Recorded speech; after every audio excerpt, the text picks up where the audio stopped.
Halo guys, balik lagi bersama gua tentunya Aldi Alfian. Oke, baiklah di sini. Gimana kabar teman-teman semua? Apakah memang sehat atau sedang sakit? Tentu semua pada sehat ya. Baiklah, gue mau nanya tentang kuliah dulu nih. Gimana teman-teman? Apakah kuliahnya lancar? Apakah kuliah kalian sudah offline, sudah tatap muka atau masih daring online? Kenapa?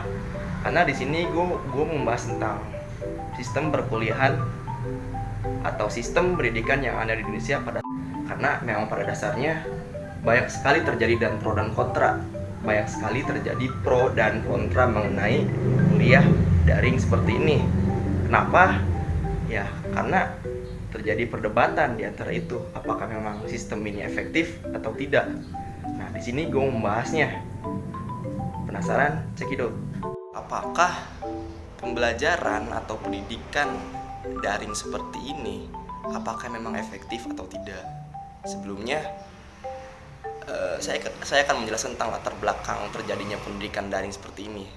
Latar belakangnya yaitu ketika sejak pandemi Covid di Indonesia, pemerintah kan mengumumkan secara resmi kasus Covid-19 pertama di Indonesia pada tanggal 2 Maret 2020. Dua warga Indonesia yang positif mengatakan bahwasannya mereka melakukan kontak fisik dengan warga Jepang. Nah, sejak saat itulah seluruh kebijakan sosial dibuat untuk meminimalisir terjadinya penyebaran virus COVID-19. Mulai dari social distancing, physical distancing, serta pembelajaran daring. Nah, sejak saat itulah pembelajaran atau pendidikan secara daring mulai diberlakukan. Lantas, apakah ada dampak positif dari pembelajaran daring seperti ini?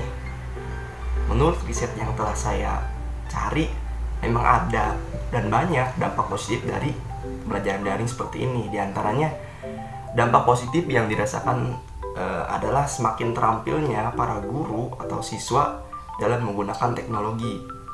Riset atas pembelajaran daring bagi siswa dilakukan dan hasilnya menunjukkan bahwa siswa ataupun mahasiswa menilai penggunaan pembelajaran daring cukup efektif. Dan yang kedua yaitu guru atau siswa telah terbiasa dengan penggunaan gadget dan aplikasi pembelajaran yang lainnya seperti misalnya Google Classroom, Zoom Meeting, Google Meet, dan yang lainnya, tentu masih banyak.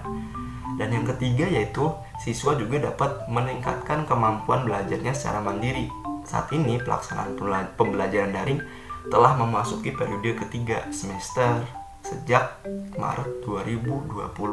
Nah, selain dampak positif tadi yang sudah saya sebutkan, ada juga permasalahannya, bahkan kompleks tentang pembelajaran daring ini, sehingga mengakibatkan terjadinya pro dan kontra. Di antaranya yang pertama itu jaringan online yang memanfaatkan provider. Terkadang siswa sulit diperoleh wilayah yang tidak terjangkau. Selain itu juga penggunaan internet masih dalam proses pembelajaran. Yang kedua yaitu materi pembelajaran yang disampaikan oleh guru terkadang sulit dipahami oleh siswa. Misalnya terkait perhitungan atau praktik. Siswa menyampaikan materi pembelajaran dengan dibantu berbagai cara, entah itu media, alat, sehingga ini mengakibatkan sulitnya siswa menerima materi dari para guru. Dan yang ketiga yaitu perangkat yang digunakan dalam proses pembelajaran oleh guru dan siswa juga harus dipastikan dalam kondisi yang baik sehingga dapat menjunjung kegiatan pembelajaran secara lancar. Poin penting yang dapat diambil dari kasus tersebut yaitu proses konvensional masih dirasa penting ketika materi pembelajaran tentang praktik dilakukan dalam laboratorium seperti laboratorium IPA, laboratorium komputer, akuntansi, dan yang lainnya. Siswa juga menganggap materi yang disampaikan di kelas lebih mudah untuk dipahami atau dicerna oleh siswa. Nah, dalam waktu sekarang ini, pembelajaran daring masih menjadi pilihan dan tetap dilakukan. Hal ini mengingat penyebaran virus yang belum dapat dikendalikan secara optimal. Namun tidak menutup kemungkinan di masa mendatang, kegiatan proses pembelajaran dilakukan secara daring dan tatap muka.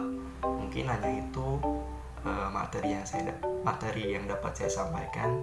Mohon maaf, terima kasih. Wassalamualaikum warahmatullahi wabarakatuh.